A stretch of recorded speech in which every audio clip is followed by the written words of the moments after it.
കോൺഗ്രസ് മുസ്ലിം ലീഗിനെ ആശ്രയിച്ച് നിലനിൽക്കുന്ന പാർട്ടിയായി മാറിയെന്ന് സിപിഎം സംസ്ഥാന സെക്രട്ടേറിയറ്റ് അംഗം ഇ.പി. ജയരാജൻ. മൂവാറ്റുപുഴ മണ്ഡലം എൽ.ഡി.എഫ് സ്ഥാനാർത്ഥി എൻ. അരുണിന്റെ തെരഞ്ഞെടുപ്പ് മണ്ഡലം കൺവെൻഷൻ ഉദ്ഘാടനം ചെയ്യുകയായിരുന്നു അദ്ദേഹം.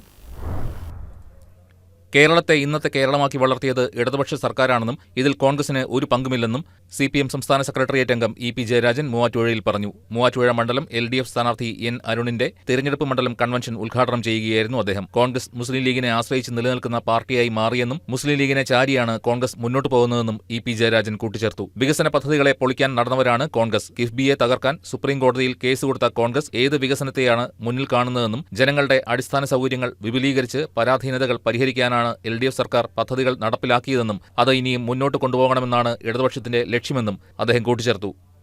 ഈ മൂവാറ്റുപുഴയിലെ ജനങ്ങളുടെ വികസനം എന്താണോ, നിങ്ങൾ എന്താണോ ആഗ്രഹിക്കുന്നത്, എവിടെ ഡാം വേണം, എവിടെ വെള്ളം വേണം, എവിടെ വെളിച്ചം വേണം, എന്തെല്ലാം ഇവിടെ ദ്രോഹിക്കണം, നിങ്ങൾ പറഞ്ഞുകൊള്ളൂ. അതായിരിക്കും ഞങ്ങളുടെ മാനിഫെസ്റ്റോ. ആ മാനിഫെസ്റ്റോ ഞങ്ങളിവിടെ നടപ്പിലാക്കിയിരിക്കും.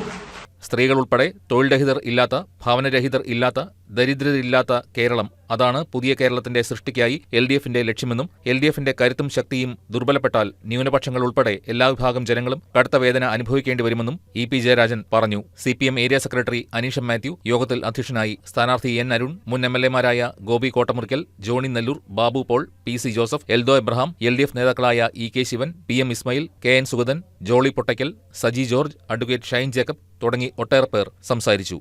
News desk KCV news.